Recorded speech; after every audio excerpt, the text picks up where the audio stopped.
not really a craft chat, is by request. Someone had asked if I would please speak about journal excerpts and letters in memoir writing. And I thought it would be good to also include images because I think they're all of a piece, kind of whether you want to include journal excerpts and or letters.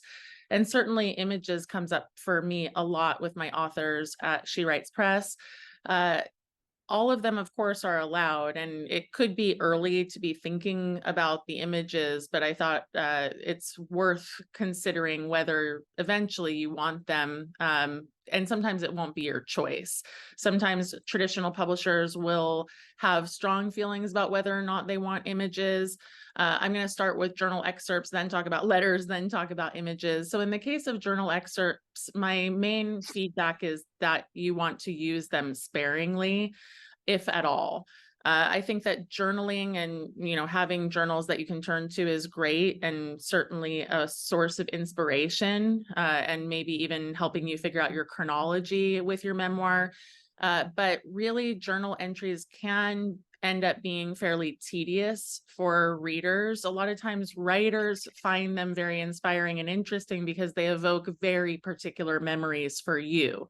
But your reader may not have those same well, certainly they won't have the same memories, but they may not, be quite as moved as you are by rereading your own words, of course, because you're evoking a feeling, a sensation of having been there. So if you use them, you want to maybe take just a little snippet of a line and then interpret it for your reader. So I've seen it work really well, for instance, in coming of age memoirs, and especially for like a child who's keeping a diary. And the line might say something like, my journal entry that day read, "Daddy's coming today. I'm wearing my best pink dress." And then interpret for the reader what that means and why it's meaningful and what it evokes. So I think one of the problems with memoir, broadly speaking, is that writers can get a little bit precious about their own words and their own memories. You'll hear that word bandied about. It is a criticism, of course, but it's also can be true. One of the things is to try to separate out, what is yours and what is meaningful and what is needing to be on the page for the reader. And so certainly to be careful in that regard with your journal excerpts and just use them to add color or to evoke a very particular feeling. Letters, on the other hand, now this is different because if the context merits it, letters can be very powerful. I usually find that memoirists feel they need to include too much of a letter. There might be a very poignant and particular and important letter. You don't have to include the whole thing. You can just include the most salient lines or the best paragraph, and then summarize what the rest of the letter said. Now, on the other hand, so EJ Koh, and some of you were in our Craft Essentials with EJ, her book is called The Magical Language of Others. And she does a beautiful job in that book of translating her mother's letters from the original Korean, and they're really integral to the book itself. Also, I wanted to mention a couple of memoirs that are written as letters. Kwame Alexander's book, Why Fathers Cry at Night, is a compilation of poems and letters to his son. Imani Perry's very gorgeous book, Breathe, is a letter to her sons. And so sometimes things can be written as letters, or letters can be woven into the context of your memoir. Now, of course, that's a very stylistic and structural choice. So consider that. Occasionally, I've read a lot of memoirs where letters are sprinkled throughout, or where there's one particular devastating letter that someone includes. It just delivers a blow or uncovers a mystery.